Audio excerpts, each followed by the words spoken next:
Hey, Dan Colson here with Keller Williams Realty, and I got with me today Allison Toonstra, and this is Allison Attic of Books, right? Attic of Books. Allisons Attic of Rare Books, yep. Of Rare Books, that's right. Awesome. Well, we're just going to be going through some questions with her business. We're just to go a little bit of the story, the background story, and a couple of your favorite books, and maybe you can read to us for a bit. Well, the first question I have to ask because we had the phone call and it was kind of fun. So you call it Allison's Attic of Rare Books, but in fact you do store them downstairs. Right. So they're not in the. They're instead of up in the attic, they're down in the crawl space. Yes. I thought, what? Why are you downstairs? That's no. True. What is it about antique books that really captivate you? Because I know a lot of people are really into it. And it's getting big now, but just tell us about the meaning behind it and what really got you involved in the business. Okay, well, I have always liked books and reading since I was little, and the illustrations and the stories. So, like your parents are saying, just holding it and, you got the texture, you got pictures and all that stuff. That and your eyes don't start to water after a while. Yes, and you can look at it there on the shelf, and anyway, and plus it's just the history of it. Like this book, for example, is a first edition by Abigail Adams, John Adams' wife. So the letters of Abigail Adams, collected by her grandson. Wow. So it's not just the information, but it's actually this book was, held by. Well, I don't know if she held it, but her grandson, in let's see, MDCCCXL. What's that? 18. I'm terrible at Roman numerals. Gotta do some math there. Well, it says entered in Congress 1840, so it's been around. That book's been around for a long, 1840-ish. So, so yes, the history of it too. Like each one is one of a kind in a way that once it's gone, it's gone. So. Oh yeah.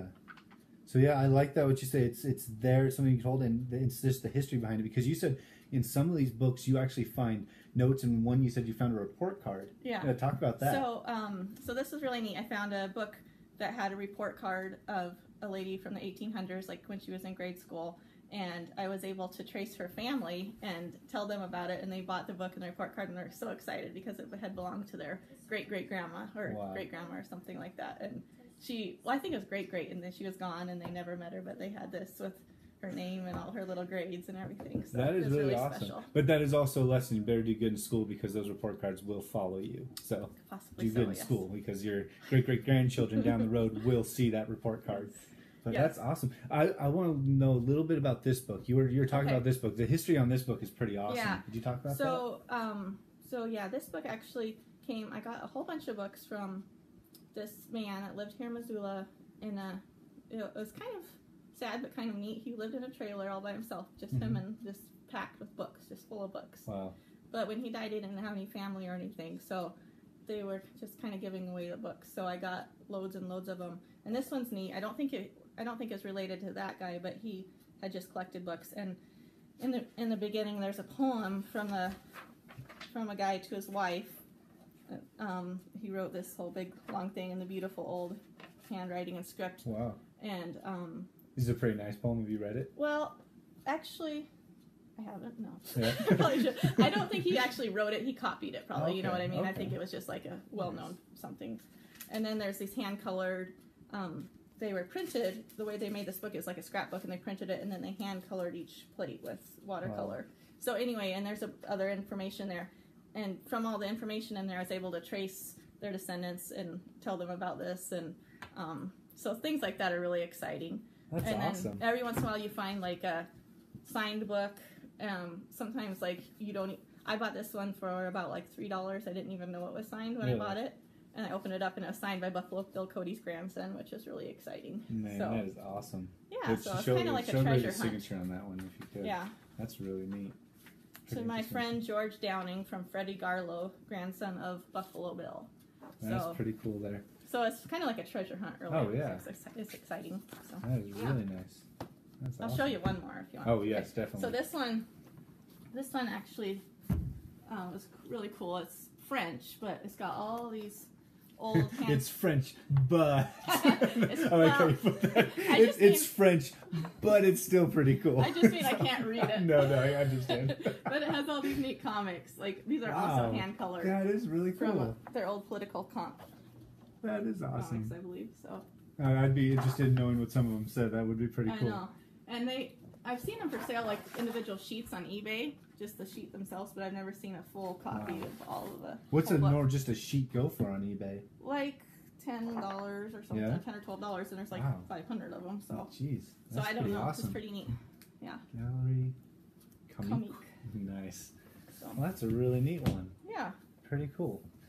Did that just fall out of the book, or? See. I don't know what it is, but more little treasures. Just random stuff falls out of the book, and then you go on a treasure hunt to find your family. I've actually even found like $40 Canadian in one book. Really? So, yeah. Oh, that's nothing.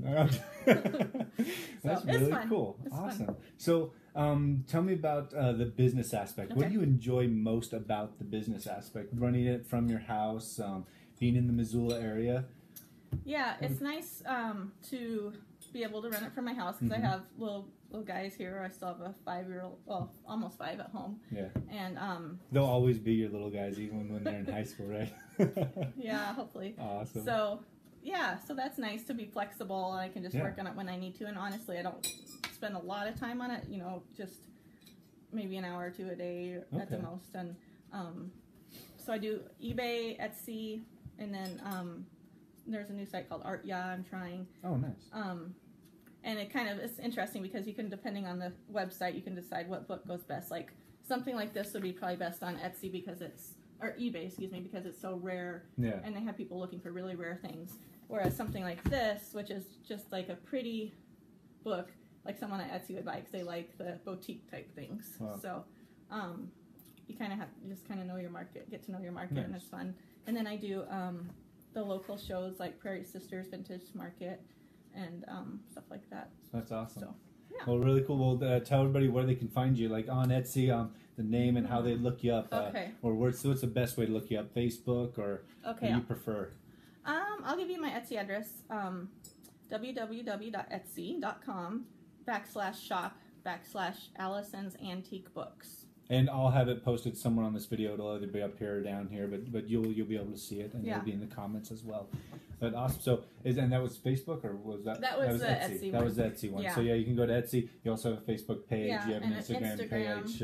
So there's a number of ways to get a hold of Allison Attic of Rare Books, which are stored in the basement. But I love that.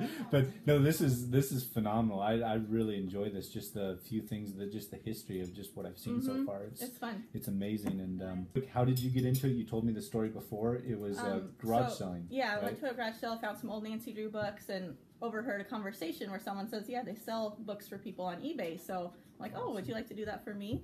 He's like, yeah. So he started selling them, and then he wasn't able to continue. And I'm like, well, I guess I could just do this on my own, and just took it off from there. Awesome.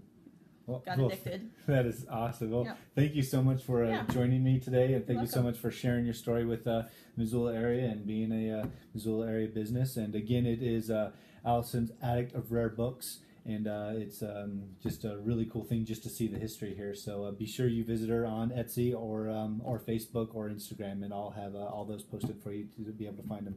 Thank you so much, and I'll be talking to you later. Thank you very much, Allison. Thank you.